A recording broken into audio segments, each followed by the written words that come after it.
చంద్రబాబు గారి క్యాబినెట్లోకి కొత్త మంత్రులుగా ఎవరు రాబోతున్నారు అనే విషయాలు అయితే తెలుసుకుందాం. దీని గురించి అయితే మాట్లాడేందుకు ప్రస్తుతం మనతో పాటు సీనియర్ జర్నలిస్ట్ జయదేవ్ గారు ఉన్నారు. నమస్తే అండి. నమస్తే అండి. సార్, చంద్రబాబు గారి క్యాబినెట్లోకి కొత్త మంత్రులుగా రాబోతున్నారు కొందరు అని చెప్పేసి వింటూ ఉన్నాము. అసలు ఎవరెవరు రాబోతున్నారు, ఏం జరగబోతుంది? ఇది ఇప్పటి నుంచో నానుతున్న వ్యవహారమే. అంటే మంత్రివర్గ విస్తరణ జరుగుతుందా లేదా ఉన్నవే శాఖల్ని కొన్ని కేటాయిస్తారా అనేది సందేహం ఉంది. ముఖ్యమంత్రి గారి దగ్గర కొన్ని శాఖలు ఉన్నాయి, అలాగే డిప్యూటీ సీఎం గారి దగ్గర కూడా 5 శాఖలు ఎన్నో ఉన్నాయి. అయితే ఇప్పుడు ఈ మంత్రివర్గ విస్తరణలో ఎవరి పనితనం అయితే బాగాలేదో వాళ్ళని తొలగించి వీళ్ళకి ఇస్తారా, వాళ్ళు ఉంటుండగానే వీళ్ళకి మరలా మంత్రివర్గ విస్తరణలో భాగంగా ఇస్తారా అనేది ఇప్పుడు కొంచెం మంత్రులుగా ఉన్న వాళ్ళకు కూడా కొంచెం గుండెల్లో రైలు పరిగెడుతున్నాయి. కొత్త వాళ్ళకి ఉత్సాహంగా ఉంది. అయితే క్యాబినెట్లోకి కాస్త ఫైర్ బ్రాండ్ని కూడా తీసుకోవాలి. ఎంతసేపు మీరు గమనిస్తే ఏ అంశం మీదైనా అటాక్గా మాట్లాడేది ఎక్కువగా లోకేష్ గారు ఒకటి కనబడుతున్నారు. అటువైపు జనసేనకి అన్నీ తానే కాబట్టి డిప్యూటీ సీఎం, నాయకుడు, అధినాయకుడు అన్నీ ఆయనే కాబట్టి ఆయన ఏదో మాట్లాడుతున్నారు.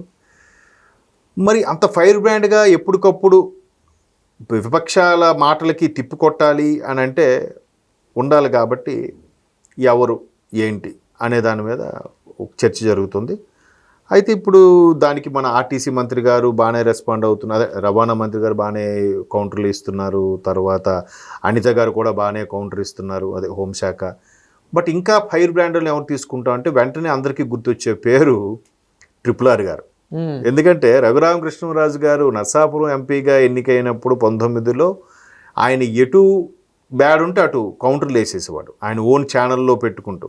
సో దాంట్లో భాగంగా అప్పటి ముఖ్యమంత్రి జగన్మోహన్ రెడ్డి గారి మీదే విసురులు వేశాడు, సొంత పార్టీ మీద కూడా కౌంటర్లు వేశారు.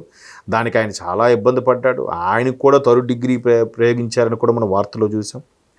సో ఆయన అంటే ఒక ఫైర్ బ్రాండ్ లాగా వైసీపీలందరికీ ఒక భయం అయితే ఉండిపోయింది. సో ఎట్టకేలకు ఆయనగా మరలా ఉండి నుంచి పోటీ చేశారు, ఎమ్మెల్యేగా గెలిచారు, ఆయన డిప్యూటీ స్పీకర్గా చేశారు. ఈ నేపథ్యంలో జగన్మోహన్ రెడ్డి గారు అసలు అసెంబ్లీకే వెళ్ళడానికి ఇష్టపడడం లేదు. ఎందుకు ఇష్టపడడం లేదు? స్పీకర్గా అయ్యన్న గారు అంటేనే కౌంటర్ మహారాజా. ఆయన ఎవరేం మాట్లాడినా జగన్మోహన్ రెడ్డి గారి గురించి కౌంటర్ అటాక్లు ఇచ్చే పవర్ఫుల్ సీనియర్ లీడర్ ఎవరైనా ఉన్నారంటే అది అయ్యన్న పాత్రుడు గారు. అంటే నవ్వుతూ ఒక చలోక్తుల్లాగా వేసేసి కౌంటర్లు వేసేవాడు. సరే, ఆయన స్పీకర్గా ఉన్నాడు కాబట్టి ఈయన ప్రతిపక్ష నేతగా కూడా కూర్చునే ఇది లేదు కాబట్టి సరే వెనక్కి ఎక్కడ కూర్చున్నా ఏమో ఈయన టార్గెట్తో సావగొడతాడేమో అని చెప్పి ఈయన వెళ్ళట్లేదు అనేది ఒక టాక్ ఉంది. సరే, స్పీకర్ గారు గైర్హాజరైన సందర్భంలో డిప్యూటీ స్పీకర్గా ఉన్నప్పుడు నేను వెళ్దామంటే డిప్యూటీ స్పీకర్ గారు కూడా రఘురామకృష్ణరాజు గారు వైసీపీ నుండి గెలిచి ఈయన మీదే అటాక్ చేసి మరలా టీడీపీలోకి వెళ్ళి ఇప్పుడు డిప్యూటీ స్పీకర్ అయ్యాడు ఆయన. ఇంకెట్లా? సో వీళ్ళిద్దరికీ అవకాశం ఇచ్చే ఛాన్సెస్ ఉన్నాయనేది ఒక టాక్ ఉంది. అయ్యన్న పాత్రుడు గారికి కానీ రఘురామకృష్ణరాజు గారికి, లేకపోతే ఇద్దరికి ఇస్తారా అనేది కూడా డౌటే. ఎందుకంటే కూటమిలో భాగంగా 3 పార్టీలకి సమన్వయపరుస్తూ అందరికీ న్యాయం చేసేలాగా ఉండాలనేది ఒక కాన్సెప్ట్. దీంట్లో భాగంగా మరలా జనసేనకు ఒక మంత్రి పదవి ఇవ్వాలి. ఒకవైపు నాగబాబు గారు ఎమ్మెల్సీగా చేసుకున్నారు కాబట్టి ఆయనకి ఎప్పటి నుంచో మంత్రి పదవి ఇస్తారనో అదొకటి ఉంది.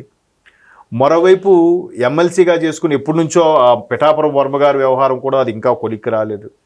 మరలా ఆయనకి ఏమైనా తీసుకొని ఛాన్స్ ఇస్తారా అనేది తెలియదు.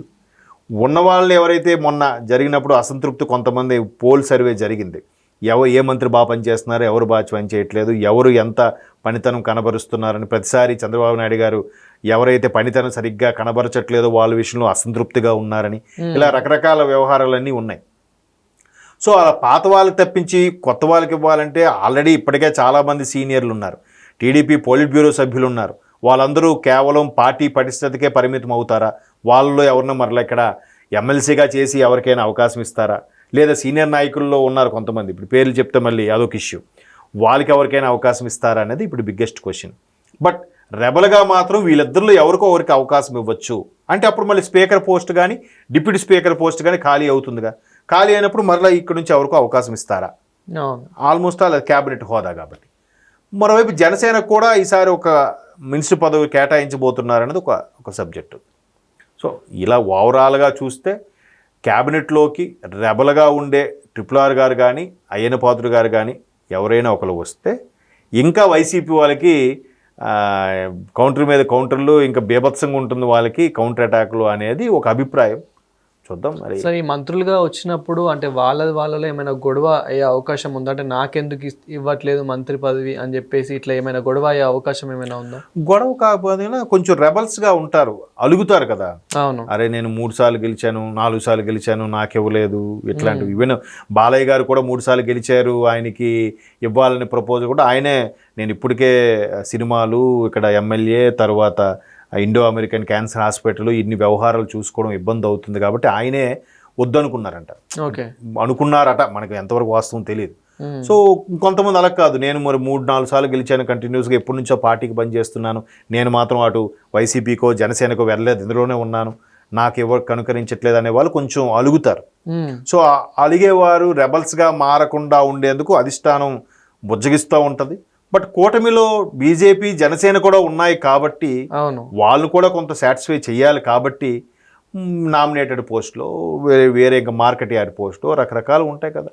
ఈ BC corporation, SC corporation, nominated పోస్టులు, మార్కెట్ యార్డు, మిర్చి యార్డు, రకరకాల వీటిలో ఎవరికొకరికి ఒక్కొక్కరు వీళ్ళకోటి ఇస్తూ సంతృప్తి పరుస్తూ ఉంటారు.